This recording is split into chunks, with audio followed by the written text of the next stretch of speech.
প্রিয়া তাহলে তুই যা। আচ্ছা ঠিক আছে বাবা। আচ্ছা সাবধানে যাস। আচ্ছা। যাও যাও, যেখানে যাবে যাও। স্কুলের নাম করে প্রতিদিন কোথায় যাও না? আজকে তোমার চুলের পিছে আমি সুতা লাগিয়ে দিয়েছি। যেখানেই যাও এই সুতা ধরে আমি তোমার কাছে পৌঁছে যাব। হ্যাঁ যাও।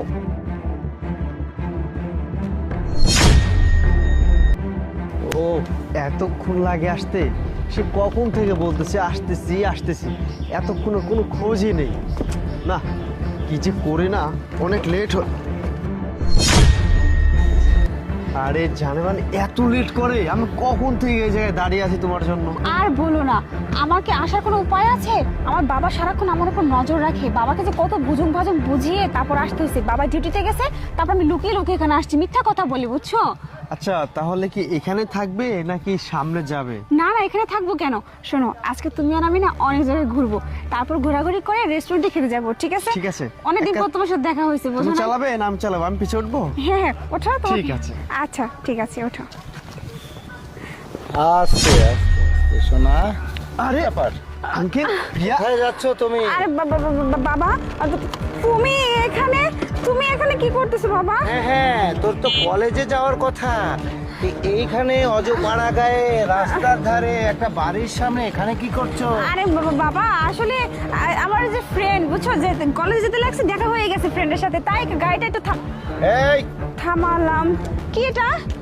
তুই কোথায় যাস না যাস এইটা দেখার জন্য আমি কি করেছি জানিস?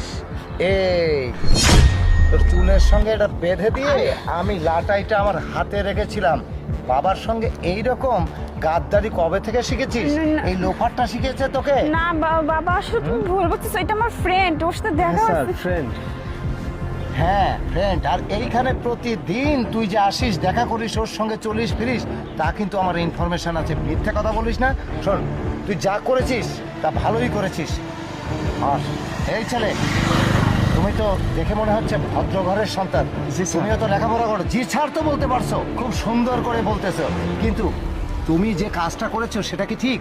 আরে বন্ধুত্ব যদি একটা মেয়ের সাথে করতে হয় তাহলে করবে। তোমরা কলেজে একসঙ্গে পড়ো, সেখানে বন্ধুত্ব হতেই পারে, আজীবন বন্ধুত্ব হতে পারে, সেটা থেকে আরও সম্পর্ক আসতে পারে, সব ঠিক আছে।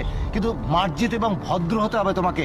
এইভাবে কলেজ ফাঁকি দিয়ে এইরকম একটা অজপাড়া গায়ে যদি আসো, তাহলে তোমার বাবার মান সম্মান কি থাকবে? বারবার চিন্তা ভাবনা করে দেখবে। আর শোনো, তোমাকে আমি অনেক ছাড় দিয়ে দিয়ে না তুমি মাথায় উঠে গেছো। আমি এরপর থেকে কোনো ছাড় দিব না। এই ছেলে শোনো, তুমি একটা কাজ করো,